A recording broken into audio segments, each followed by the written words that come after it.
Welcome to Compound Thought. Today, we're taking a look at the core ideas in Scott Galloway's book, The Algebra of Wealth. Now, this is not some get-rich-quick scheme. Far from it. It's a really practical, straightforward formula for building a life of financial security. So let's get into it. Galloway kicks things off with this really powerful line from Bob Dylan, and man, does it capture the economic anxiety a lot of us feel. When you don't have enough money, it's not quiet, is it? It feels like it's screaming at you, this constant low-level hum of stress in the background of your life. And this isn't just a feeling, it's a harsh reality. Today, the median home price in the U.S. is a staggering 6 times the median annual income. 50 years ago, it was only 2 times. That one little stat shows you just how much louder that swearing has gotten for so many people. So our guide through all of this is Scott Galloway. He's an entrepreneur, he's a professor at NYU, but what makes his take so compelling is that he's not some out-of-touch guru.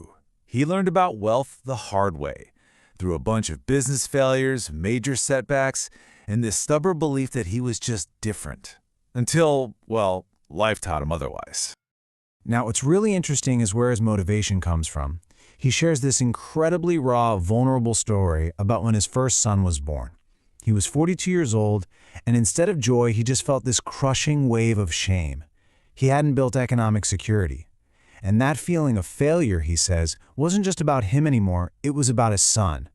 And that right there, that became the catalyst for everything. So how do you actually fight back against that kind of shame and anxiety? Well, Galloway argues it's not about being lucky or being a genius. It's about having a blueprint. He lays out this simple but incredibly powerful algebra for building wealth. And here it is, the algebra of wealth. The formula is wealth equals focus plus the product of Stoicism, time, and diversification. Now, it might look pretty simple on the screen, but each one of these 4 variables is a massive pillar for building a secure life. Let's walk through this roadmap, one piece at a time. Okay, let's start with the first pillar in the equation, Stoicism. And this isn't about being emotionless or anything like that. Think of it more as your defense, your shield against the chaos of modern capitalism. For Galloway, Stoicism really means developing the discipline and the durable character to delay gratification. It's having the self-control to spend less than you make, to fight off that lifestyle creep that traps so many people, and to build behaviors that serve your long-term goals, not just what you feel like doing in the moment. He frames this by putting 2 ideas against each other. On one side, you have the personality ethic, which is all about superficial life hacks and quick fixes, things that just don't last. But on the other side, you have the character ethic. That's about building foundational virtues like patience and discipline. The key idea here is that lasting financial health isn't about the tricks you use, it's about the character you build. All right, let's move on to the next pillar, which is really the engine of the wealth formula, focus. This is all about how you generate income, the raw material you need to build any kind of wealth. Galloway just lobs a grenade at one of the most common pieces of career advice with this quote.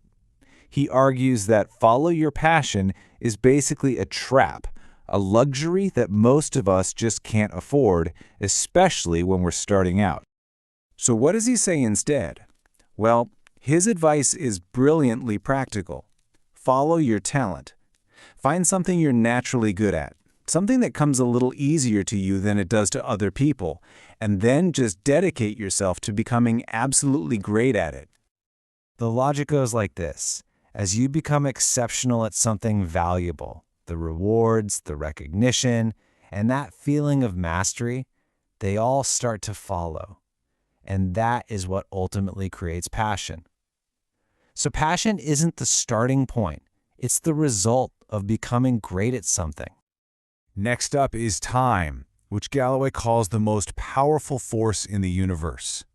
For a young person, he says, it is your single greatest advantage. It is the ultimate multiplier in this whole equation. And this chart just illustrates why so perfectly. I mean, look at the sheer power of compound interest.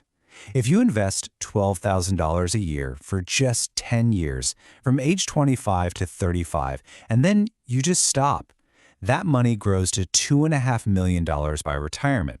But if you wait and do the exact same thing starting at age 45, you end up with just $500,000. The cost of waiting is just immense. So the crucial point is this. For a young person, time is your most valuable asset. It's more important than your salary, more important than your connections. It is the one resource you have more of than anyone older than you. And learning how to weaponize it through early and consistent investing, well, that's the whole key. So you've built character, you've focused your talent, you've leveraged time. Now you have to protect what you've built. And that brings us to the final pillar, diversification, or as Galloway calls it, your financial Kevlar. This quote sums it up perfectly. The strategy is really twofold. You go all in on your career. You concentrate all your effort to earn money. But when it comes to investing that money, you do the complete opposite. You spread your risk. Diversification just means you don't put all your eggs in one basket.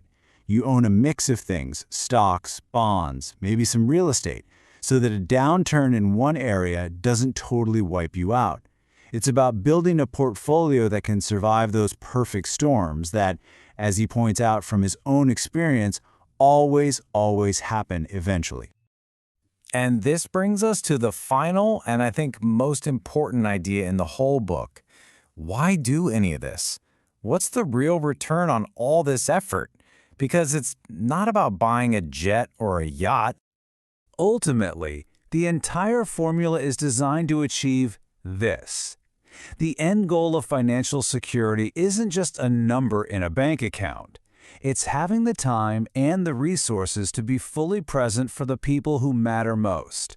It's the freedom from that economic stress so you can care for your parents, spoil your kids, and show up for your friends when it really counts. And that's the final thought the book leaves us with. It's a question for every one of us to really think about. It's not just about getting rich. It's about defining what a rich life actually means to you. What's your why?